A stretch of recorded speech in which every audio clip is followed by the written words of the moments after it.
नमस्कार, इस वीडियो में आपका स्वागत है। आज हम विलयन के अंतर्गत बहुत ही महत्वपूर्ण प्रश्न धनात्मक विचलन प्रदर्शित करने वाले अनादर्श विलयन एवं ऋणात्मक विचलन प्रदर्शित करने वाले अनादर्श विलयनों के बीच अंतर जानेंगे। तो आइए संक्षिप्त में पहले हम धनात्मक एवं ऋणात्मक विचलन प्रदर्शित करने वाले अनादर्श विलयनों के बारे में जाने। तो वे विलयन जिनके वाष्प दाबों के मान राउल्ट के नियम के द्वारा परिकलित वाष्प दाबों के मानों की तुलना में अधिक होता है, धनात्मक विचलन प्रदर्शित करने वाले अनादर्श विलयन कहलाते हैं।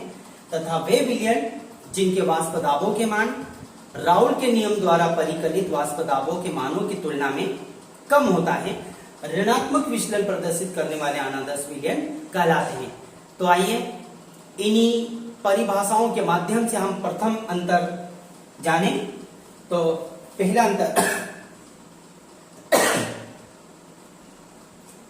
अंतर इस प्रकार से, इन विलयनों के आंशिक वाष्प दाबों के मान राउल्ट के नियम द्वारा परिकलित मानों से अधिक होता है।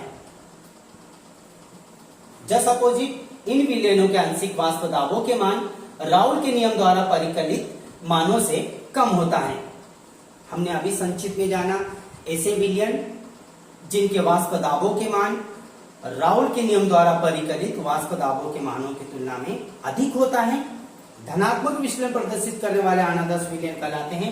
तथा वे विलयन जिनके वाष्प दाबों के मान राउल्ट के नियम द्वारा परिकलित वाष्प दाबों के मानों की तुलना में कम होता है, ऋणात्मक विचलन प्रदर्शित करने वाले अनादर्श विलयन कहलाते हैं। दूसरा अंतर इस प्रकार से, delta H mixing is equal to positive, अर्थात बंधों में वियोजन होता है और वियोजन होने पर ऊर्जा की आवश्यकता होती है। तो बंध वियोजन होता है और वियोजन होने पर ऊर्जा की आवश्यकता होती है। अतः हम कह सकते हैं delta H mixing is equal to positive, अर्थात जो एंथैल्पी होती है, ऊर्जा होती है, उस ऊर्जा की आवश्यकता होती है। यहाँ पर delta H mixing is equal to negative, अर्थात बंध बनते हैं और बंध बनते हैं तो ऊर्जा उत्सर्जित होती है। तो कह सकते हैं delta H mixing is equal to negative. इधर delta H mixing is equal to positive, just opposite delta H mixing is equal to negative. दूसरा अंतर इस प्रकार से, delta V mixing is equal to positive, अर्थात अणुओं में प्रतिकर्षण होता है और प्रतिकर्षण होने पर अणु दूर जाते हैं तो आयतन में वृद्धि होती है। अतः कह सकते हैं delta V mixing is equal to positive. Just opposite delta V mixing is equal to negative, अर्थात अणुओं में संगुणन होता है, अणु आपस में जुड़ते हैं, क्रिया करते हैं, बंध बनाते हैं तो आयतन में कमी होती है। अतः कह सकते हैं delta V mixing is equal to negative. तो दोनों बिंदुओं में हम अंतर कर सकते हैं, delta V mixing is equal to positive and delta V mixing is equal to negative. अगला अंतर इस प्रकार से, ये निम्न क्वाथी एजोट्रोप्स बनाते हैं। इसके पूर्व हम एजोट्रोप्स क्या होते हैं या स्थिर क्वाथी मिश्रण क्या होते हैं जान चुके हैं।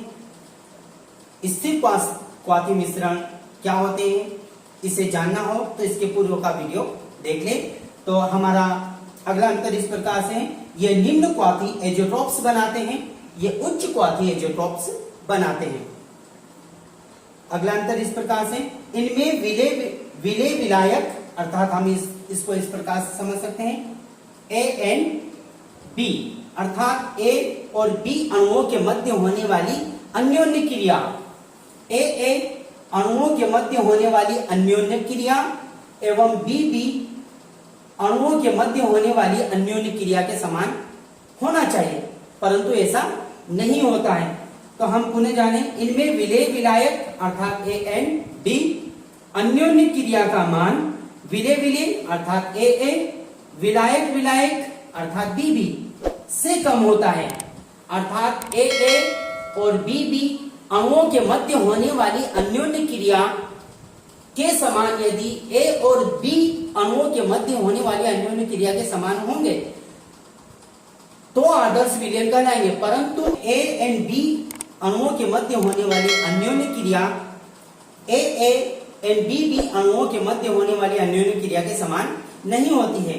अतः इस बिंदु को पुनः कह सकते हैं, इनमें विलेय विलायक अन्योन्य क्रिया का मान विलेय विलेय और विलायक विलायक से कम होता है, अतः ये धनात्मक विचलन प्रदर्शित करते हैं। इधर लिख सकते हैं हम या अंतर कर सकते हैं। इनमें विलेय विलायक अर्थात पुनः ए एंड बी, इनमें विलेय विलायक अन्योन्य क्रिया का मान विलेय विलेय एवं विलायक विलायक से अधिक होता है, अतः ये ऋणात्मक विचलन प्रदर्शित करते हैं, अर्थात इनके अणुओं में संगुणन होता है। ऋणात्मक विचलन प्रदर्शित करने वाले अणुओं के मध्य बंध बनते हैं, अर्थात संगुणन होता है, अर्थात इनके अणुओं के मध्य अधिक क्रिया होती है, नए बंध स्थापित करते हैं, अतः ये ऋणात्मक विचलन प्रदर्शित करते हैं। और इनके अणु बंध स्थापित न करके बंध में वियोजन होता है, बंध टूटते हैं और ये धनात्मक विचलन प्रदर्शित करते हैं। उदाहरण के तौर पर हम जान सकते हैं एसीटोन और कार्बन डाइसल्फाइड। यदि एसीटोन और कार्बन डाइसल्फाइड को आपस में मिलाया जाता है तो इनके अणु एक दूसरे को प्रतिकर्षित करेंगे अर्थात आयतन बढ़ेगा और ऊर्जा बंध टूटेंगे तो ऊर्जा अवशोषित होगी। इधर कह सकते हैं, जैसे उदाहरण है क्लोरोफॉर्म और एसीटोन। क्लोरोफॉर्म और एसीटोन को आपस में मिला देंगे तो नए बंधों का निर्माण होगा और बंधों का निर्माण होगा तो ऊर्जा उत्सर्जित होगी और आयतन कम होगा। अणुओं में संगुणन होगा और अणुओं में संगुणन होगा तो आयतन कम होगा। इस प्रकार से आज हमने धनात्मक एवं ऋणात्मक विचलन प्रदर्शित करने वाले अणुओं के बीच अंतर जाना। धन्यवाद।